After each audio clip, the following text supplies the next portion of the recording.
session, we are starting with dynamic characteristics. The dynamic characteristics of transducers relates to its performance when the measured quantity is a function of time. That is, it varies rapidly with respect to time. You know static characteristics? Static characteristics relate to the performance of a transducer when the measured quantity is essentially constant, while the dynamic characteristics relate to dynamic inputs, which means that they are dependent on its parameters as well as the nature of the input signal.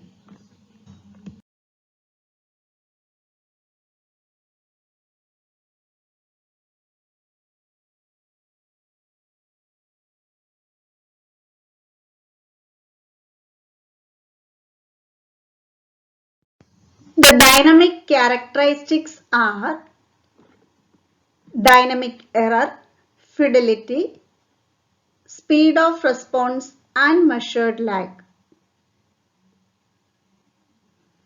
Static and dynamic characteristics of a transducer determine its performance and indicate how effectively it can accept desired input signals and reject unwanted inputs.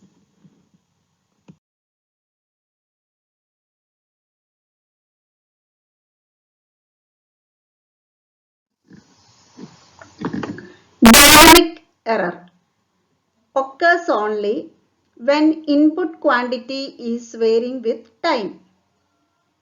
This is on account of the fact the system contains energy storage elements like capacitors and inductors. And due to this, the output cannot follow the input exactly, but with a time lag. This time lag is called a dynamic error. It should be noted that the dynamic error is a function of time.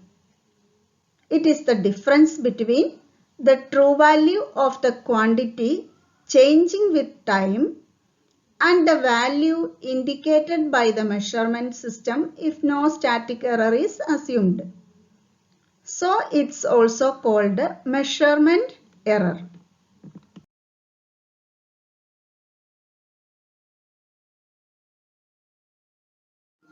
Next is fidelity. It is defined as the degree to which a measurement system indicates changes in the measured quantity without dynamic error.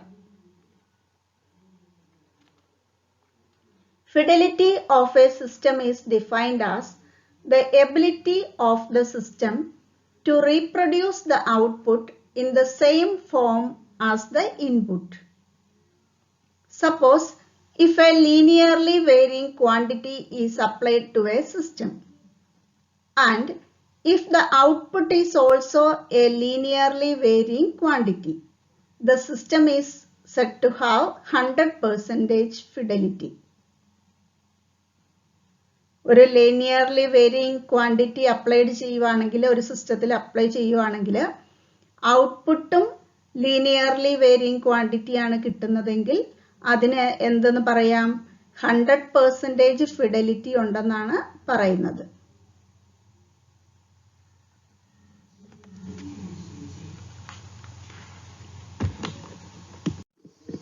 Speed of response. It is defined as the rapidity with which a measurement system responds to changes in the measured quantity. That is, it is the rapidity with which an instrument responds to changes in the measured quantity.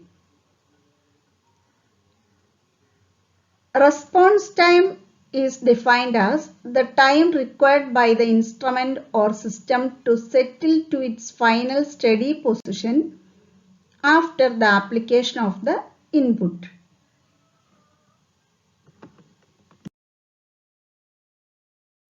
Measuring lag. It is the retardation or delay in the response of a measurement system to changes in the measured quantity. An instrument does not immediately react to a change. Measuring lag is defined as the delay in the response of an instrument to a change in the measured quantity. This lag is usually quite small, but it becomes highly important where high-speed measurement is required. The measuring lags are of two types, retardation type and time delay lag. In the retardation type, the response of the measurement system begins immediately after the change in the measured quantity has occurred. In time delay lag, response of the measurement system begins after a dead time, after the application of the input. In this graph, we can see the dead time here. Here, the response is starting by here only. This is the difference between retardation type and time delay lag. There are other cases to note in the case of dynamic characteristics. Standard signals. The measurement systems may be subjected to any type of input. The type of input signals cannot be known fully ahead of time. Therefore, it becomes difficult to express the actual input signals mathematically by simple equations. So, there are other systems. Dynamic behavior of measurement system can be studied with the help of certain standard signals like step input, ramp input, and parabolic input like sinusoidal signal and impulse input. Now we can go through the basic requirements of a transducer. First one is linearity, you have studied. Next is ruggedness, the ability to withstand overload and protection measures. A transducer should be robust in construction. Robust means strong. It should be mechanically rugged so that it is capable of withstanding overload. Reliability you have studied in the case of characteristics of sensors. High stability and reliability. Output should not be affected by temperature, vibration and other environmental conditions with a minimal error. Good dynamic response.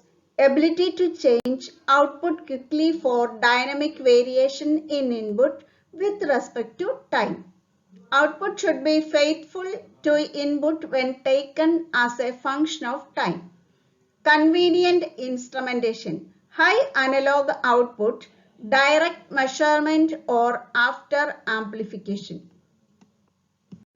Good mechanical characteristics. Ability to withstand deformation and deterioration in performance caused by various mechanical strains.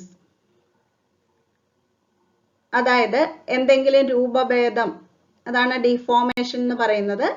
Then deterioration verse കേസിലേക്ക് ആവുകയാണെങ്കിൽ ആ performance അതിന് പെർഫോമൻസിനെ ആ causes ഒന്നും പെർഫോമൻസിനെ affect ചെയ്യാൻ പാടില്ല.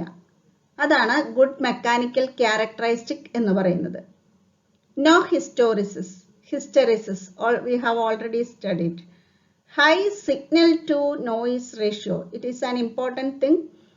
The quality of output signal of transducer should be good. It should be free from the external and internal noise. Signal to noise ratio should be good. Hope you understand today's class. Thank you.